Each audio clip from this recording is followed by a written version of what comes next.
Halo rekan-rekan, ketemu lagi dengan saya Fadana dan kali ini kita akan kembali membahas tentang sebuah buku. Yang akan saya bahas kali ini kaitannya dengan bagaimana kita mempengaruhi atau mempersuasi orang. Judulnya adalah How to Influence People. Yang kalau di sini di cover bukunya itu menjelaskan kaitannya dengan bagaimana kita bisa menjadi pemantik perubahan. Wah, menarik sekali, terutama karena kalau kita mengingat untuk bisa menjadi pemantik perubahan, untuk bisa menjadi pribadi yang membuat perubahan, kita harus mempengaruhi orang lain di sekitar kita sehingga perubahannya makin meluas. Nah, pada kesempatan kali ini kita akan bahas detail buku dan kita kupas tuntas apa sih sebenarnya isi ini. Kita akan mulai dari siapa sih penulisnya.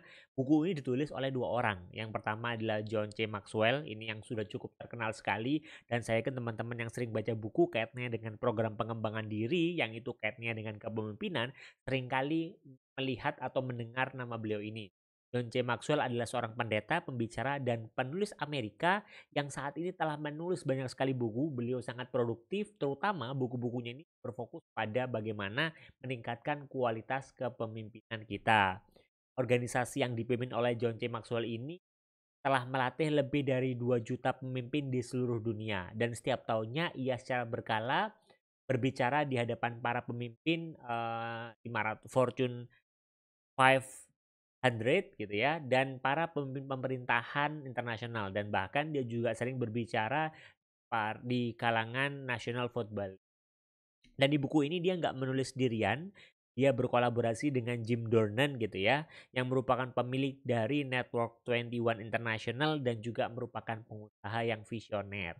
Menarik memang kalau kita melihat kolaborasi dari dua orang ini, karena dua orang ini itu adalah para praktisi dan tokoh yang terkemuka di bidangnya, memiliki pengalaman panjang bertahun-tahun kaitannya dengan kepemimpinan dan mengelola organisasi.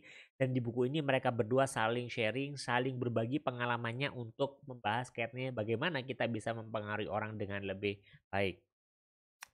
Buku ini memang kalau teman-teman lihat dari covernya tadi sudah jelas adalah buku tentang seni kita mempengaruhi orang lain.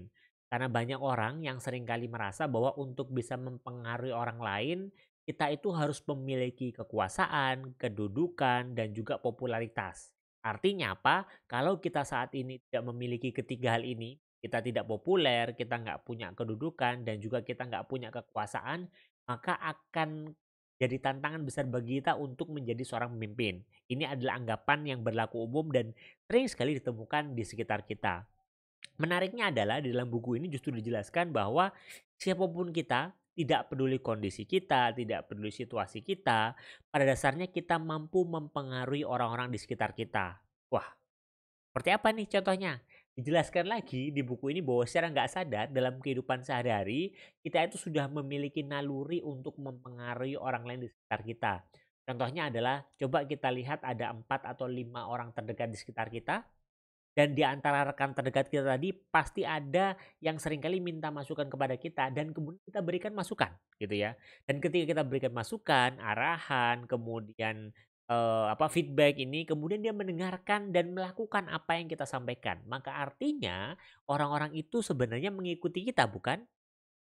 Maka sebenarnya secara naluriah kita sudah memiliki kualitas-kualitas yang dibutuhkan untuk bisa mempengaruhi orang. Bedanya adalah lingkupnya aja yang mungkin masih terbatas. Maka yang perlu kita lakukan salah satunya melalui buku ini adalah kita memperluas lingkup pengaruh kita. Caranya gimana? Nah, secara umum buku ini nanti akan dibahas dalamnya terdiri dari beberapa bab, beberapa bagian yang itu membahas hal-hal apa saja sih yang perlu kita lakukan untuk bisa jadi pribadi yang berpengaruh. Tapi di sini saya rangkum ada 4 poin yang kemudian menjadi penting dan perlu kita tekankan dalam diri kita untuk kita bisa memimpin orang lain. Yang pertama adalah memiliki integritas terhadap orang lain. Yang kedua adalah membimbing orang lain. Yang ketiga adalah memahami orang lain. Dan yang keempat adalah mencetak pribadi yang berpengaruh lainnya. Saat lagi saya akan bahas satu persatu ya. Apa sih pembahasan dari masing-masing bagian itu? Yang pertama adalah syarat untuk bisa kita mempengaruhi orang lain adalah kita memiliki integritas terhadap orang lain. Di bagian ini akan dibahas tentang pondasi dasar dari menjadi pribadi yang berpengaruh, yaitu memiliki integritas tinggi dalam apapun yang kita kerjakan dan lakukan. Hal ini Ini wajar karena terutama kalau kita mengingat individu atau orang lain di sekitar kita itu hanya akan mengikuti dan dengan sukarela mengikuti orang-orang yang menurut mereka pantas untuk diikuti. Jadi salah satunya orang itu dilihat pantas untuk atau tidak adalah dari integritasnya. Maka ketika teman-teman ingin jadi pribadi yang berpengaruh, integritas itu menjadi kunci. Dan integritas ini juga yang menjadi landasan dari kualitas pribadi kita lainnya untuk bisa jadi pribadi yang berpengaruh. Seperti rasa hormat, kepercayaan, dan juga martabat. Maka berintegritas itu menjadi penting untuk kita tekankan di dalam keseharian kita. Nah, yang kedua adalah untuk bisa jadi pribadi yang berpengaruh, kita harus membimbing orang lain. Di bagian ini akan dibahas beberapa hal yang akan membuat kita itu bisa mempengaruhi orang lain, yaitu dengan membimbing dan mengajarkan sesuatu padanya. Hal ini karena memang pada dasarnya setiap orang itu butuh untuk diperhatikan, gitu ya. Bukan hanya secara fisik tapi juga secara emosional. Nah, karena ada banyak orang yang itu butuh diperhatikan, salah satu hal yang bisa kita lakukan untuk kita menunjukkan bahwa kita memperhatikan dia secara emosional adalah dengan membimbing dia. Akan ada banyak orang-orang di sekitar kita yang mereka itu butuh perhatian, pengakuan, kasih sayang, semangat, rasa aman, dan juga harapan. Dan ketika kita memberikan itu kepada mereka, mereka akan dengan sukarela memberikan dirinya untuk dipengaruhi oleh kita. Yang ketiga adalah saya memahami orang lain. Untuk kemudian menjadi pribadi yang berpengaruh, kita nggak bisa sekedar sekedar memaksa orang itu untuk ikut apa yang akan kita sampaikan. Tapi yang kita lakukan adalah kita mengikuti mereka. Kita ikuti seperti apa diri mereka dan kita pahami apa sih sebenarnya kebutuhannya. Memang di bagian ini akan membahas tentang kunci kesuksesan hidup yang salah satunya adalah bekerja sama dengan orang lain.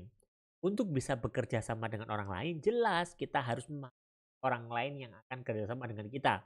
Gak bisa kita, ya udah kita kerjasama tapi sendiri. Gak bisa. Karena kerjasama itu adalah bentuk kolaborasi bareng-bareng. Artinya orang itu harus memahami kita, kita pun harus ketika kita justru tidak memahami orang lain, maka akhirnya kita nggak akan bisa menghasilkan apapun. Kita nggak akan bisa bekerja bersama, kita nggak akan bisa menghasilkan sebuah karya ataupun apapun itu. Yang akhirnya ya kita nggak akan bisa jadi pribadi yang berpengaruh. Wong memahami orang lain aja susah, yang terjadi akhirnya adalah konflik dan kalau sudah terjadi konflik, ya mustahil kita bisa mempengaruhi orang karena akan menjadi lebih challenging lagi langkah-langkah yang perlu kita lakukan untuk bisa mempengaruhi orang yang sedang ada konflik. Jadi, ya orang itu maunya ikutin orang yang memahami diri mereka. Maka kalau kita mau kita diikutin, kita mau mempengaruhi orang, maka kita harus memahami. Bagian keempat atau bagian terakhir juga di buku ini membahas tentang bagaimana kita mencetak pribadi yang berpengaruh lainnya. Ini menarik sekali juga bagi saya karena ini juga untuk penting bagi kita untuk memperluas skala tadi itu, skala tentang pengaruh kita. Di buku bagian ini akan membahas pentingnya kita mencetak pribadi yang berpengaruh lainnya agar kita bisa jadi pribadi yang berpengaruh. Karena kalau kita menjadi pribadi yang berpengaruh dan kemudian kita mencetak orang lain yang juga berpengaruh, maka orang lain di sekitar kita akan melihat, wah, dia sudah berhasil mencetak orang-orang yang berpengaruh di bidangnya ya. Otomatis kepercayaan, trust terhadap diri kita yang telah mencetak orang-orang berpengaruh ini itu juga akan muncul. Sehingga bisa jadi orang yang mungkin nggak kenal dengan kita secara dekat tapi tahu saja tentang histori kita atau apa yang telah kita lakukan, dia akan dengan bersedia mengikuti apa yang kita sampaikan dan akan mudah untuk kita pengaruh. Maka salah satu cara untuk kemudian kita bisa mencetak pribadi berpengaruh adalah dengan jadi panutan yang baik. Ya, jadi bagaimana kita bisa memimpin diri kita terlebih dahulu, bagaimana kita bisa mengelola diri kita terlebih dahulu, dan bagaimana kita bisa mencari poin potensial yang lain dan mengutamakan kepentingan orang lain ketimbang kepentingan kita. Karena ketika ini kita lakukan, orang akan trust, percaya kepada kita, respect, dan akhirnya membuat orang itu bisa. Gitu. Nah, kesimpulannya adalah buku ini pas untuk dibaca bagi rekan-rekan saat ini yang ingin jadi pribadi yang berpengaruh gitu ya. Jadi pribadi yang berpengaruh tapi saya nggak tahu harus lewat mana. Harus jadi seperti apa ya? Harus melakukan apa? Nah, buku ini akan menjawab beberapa pertanyaan tadi. Tapi buku ini juga dipas untuk dibaca bagi rekan-rekan yang sekedar ingin tahu deh tips dan triknya untuk mempengaruhi orang itu apa.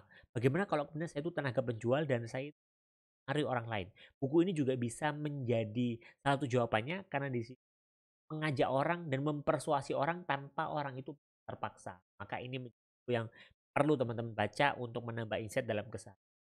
Mungkin itu yang bisa saya bahas pada kesempatan review buku kali ini. Moga-moga bermanfaat dan sampai ketemu di review buku selanjutnya.